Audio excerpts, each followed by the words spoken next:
Media అందరికీ కూడా నమస్కారాలు. నా పేరు దివాకర్ రావు.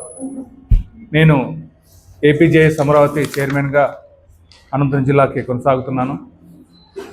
ఈరోజు ముఖ్యంగా ప్రెస్ మీట్ పెట్టడానికి గల కారణం, ఏదైతే గత నెలలో జూన్ 10వ తేదీ మేము ప్రెస్ మీట్ పెట్టి కూడా ఏపీజేఎస్ అమరావతి రాష్ట్ర ఉద్యమ కార్యాచరణ కమిటీ దిశానిర్దేశం ప్రకారం మేము ఉద్యమ సన్నద్ధ కార్యక్రమాలు, అదేవిధంగా ఉద్యోగి మేలుకో భవిష్యత్తు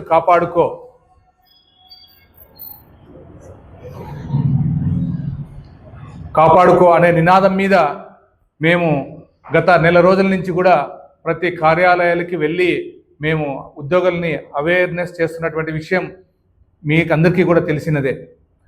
దాంట్లో భాగంగా మేము చేస్తున్నటువంటి ఈ కార్యక్రమాలకి ఏదైతే రాష్ట్ర ప్రభుత్వం కూడా గౌరవనీయులైనటువంటి నారా చంద్రబాబు నాయుడు గారు ఏదైతే రాష్ట్ర మంత్రులు ఫైనాన్స్ మినిస్టర్ పయ్యావుల కేశవ్ గారు అయితేనేమి, అదేవిధంగా రెవెన్యూ శాఖ మంత్రులు అనగాని సత్యప్రసాద్ గారు కానీ, అదేవిధంగా ఐఎన్పిఆర్ మన పార్థసారథి గారి ద్వారా ఏదైతే ఏపీజేఏసీ అమరావతి చేస్తున్నటువంటి ఉద్యమ కార్యాచరణలో భాగంగా ఉద్యమ సన్నద్ధ సభలు అనేటివి జరుగుతున్నాయని తెలుసుకొని వారు వెంటనే మా రాష్ట్ర అధ్యక్షులకి పిలిపించి, ఏదైతే మీరు ఉద్యమాలకి పోవాల్సినటువంటి అవసరం లేదు కాబట్టి ఏదైతే చర్చలకి మిమ్మల్ని ఆహ్వానిస్తున్నాం అని చెప్పగా, ఏదైతే వాళ్ళ పిలుపు మేరకు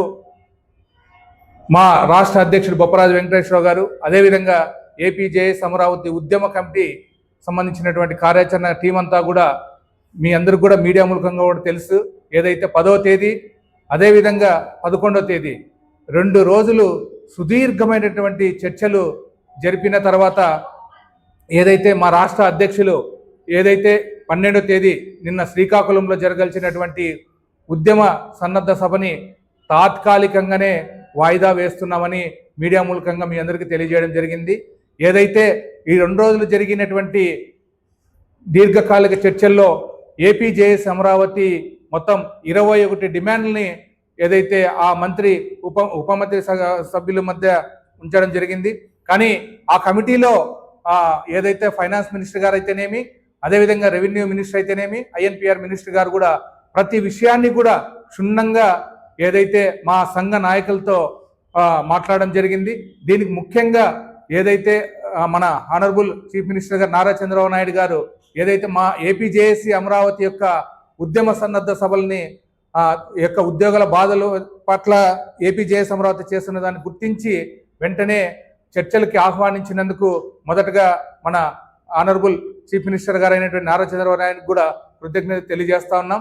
అదే కాకుండా ఏదైతే మంత్రులు ఉప మంత్రి సంఘంలో ఏదైతే చెప్తున్నారో అన్ని విషయాలు కూడా మేము పరిష్కరిస్తామని, ఏదైతే ఈ జూలై 31వ తేదీ లోపలే ఖచ్చితంగా ఉద్యోగుల యొక్క సమస్యల మీద మేము పరిష్కార దిశగా మీకు చూపిస్తాం కాబట్టి మీరు దయచేసి ఆలోచించని చెప్పినప్పుడు మా రాష్ట్ర నాయకులు కూడా ఏదైతే సరే ఉద్యోగులకు అందరికీ చెప్పినప్పుడు ఉద్యోగులంతా కూడా ఏదైతే ప్రభుత్వము ఈ సమస్యల మీద పరిష్కారం చూపుతుందనే ఒక భావనతోనే ఏదైతే మేము తలపెట్టినటువంటి ఉద్యమ సన్నద్ధ సభని తాత్కాలికంగా వాయిదా వేయడమైనది. ఏదైతే నెక్స్ట్ జాయింట్ స్టాఫ్ కౌన్సిలింగ్ సమావేశాలు అన్ని సంఘాలతో జరుపుతామంటున్నారు, ఆ సంఘాలతో జరిపినప్పుడు ఏదైతే అక్కడ ఉద్యోగులకు సంబంధించినటువంటి సమస్యల మీద ఒకవేళ మాకు పరిష్కారం దొరుకుతుందని ఆశిస్తున్నాం. ఒకవేళ మా సమస్యలు పరిష్కారం కాని ఎడల మరి మా యొక్క ఉద్యమ కార్యాచరణ ఇచ్చినటువంటి రాష్ట్ర కమిటీ ఇచ్చేటువంటి పిలుపు మేరకు మరి మేమంతా ఆ సన్నద్ధ సభను మళ్ళీ కొనసాగించిన పరిస్థితి వస్తుందని చెప్పేసి జిల్లాలో ఉన్నటువంటి ఉద్యోగులకి అందరికీ తెలియజేసుకుంటున్నాం.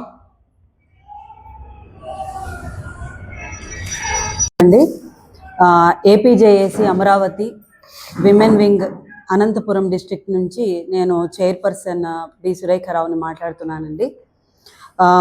గత నెల నుంచి కూడా మేము ఈ ఉద్యమ కార్యాచరణలో భాగంగా అన్ని కార్యాలయాలు సందర్శిస్తున్నాము. ప్రతి ఒక్కరికి అవేర్నెస్ క్రియేట్ చేసి ఏ విధంగా మన యొక్క డిమాండ్స్, న్యాయమైన డిమాండ్స్ని మనం సాధించుకోవాల్సి ఉందో అవి పాంప్లెట్ల రూపంలో అందరికీ ప్రకటిస్తూ ప్రతి ఒక్క కార్యాలయము తిరిగి ప్రతి ఒక్కరికి అవేర్నెస్ క్రియేట్ చేస్తూ ముందుకు వెళ్తూ ఉన్నామండి.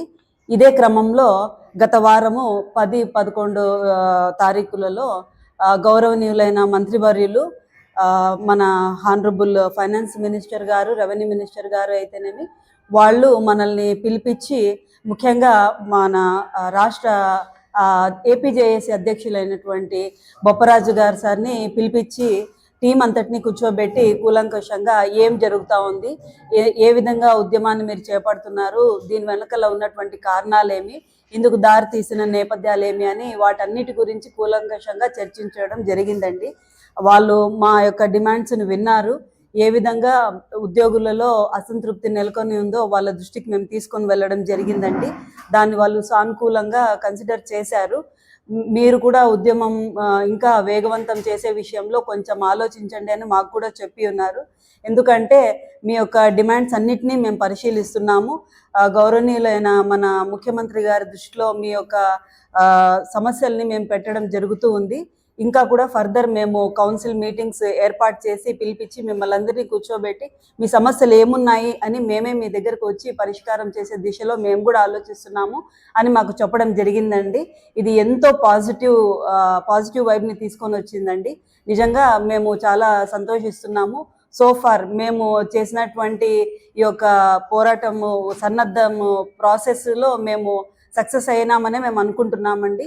మేము ఏ విధంగా అయితే అందరినీ కలుపుకొని వెళ్ళి ఈ విధంగా మా డిమాండ్స్ని రిప్రజెంట్ చేయాలి అని మేము అనుకుంటున్నామో అదే రీతిగా గవర్నమెంట్ కూడా మమ్మల్ని కన్సిడర్ చేసి మమ్మల్ని పిలిపించి ఈ విధంగా ముందుకెళ్దాము, మనం కలిసి సమన్వయంతో ముందుకెళ్దాము, పరిష్కార దిశలో వెళ్దాము, ఆలోచిస్తాము అని అనడం చాలా మంచి విషయం అండి. మంచిగా జరిగిన మంచి పరిణామం అనుకుంటున్నామండి. తాత్కాలికంగా అయితే మేము కొన్ని ప్రోగ్రామ్స్ ప్లాన్ చేసుకొని ఉన్నామండి. మా అధ్యక్షులు గౌరవ్ బొప్పరాజు గారు చెప్పిన విధంగా కొన్ని ప్లాన్ ఆఫ్ యాక్షన్స్ కూడా రెడీగా ఉన్నాయండి. కాకపోతే తాత్కాలికంగా వాటిని మేము నిలుపుదల చేసి ఉన్నాము. రాబోయే రోజులలో ఇంకా దీన్ని మా చర్చలు ఏ విధంగా కొనసాగబోతున్నాయి, గవర్నమెంట్ నుంచి మాకు ఏ విధంగా సపోర్ట్ రాబోతా ఉంది అనే అన్నిటినీ మేము దృష్టిలో పెట్టుకొని మా యొక్క గౌరవ అధ్యక్షులు మాకు ఏ విధంగా ప్లాన్ ఆఫ్ యాక్షన్ చేయమని చెప్తారో మేము అవి పాటిస్తూ అన్ని విషయాల్లోనూ గవర్నమెంట్కి సహకరిస్తూ మేము అన్ని విషయాల్లోనూ అందరికీ మేము సహకరిస్తామని తెలియజేస్తున్నామండి. Thank you very much.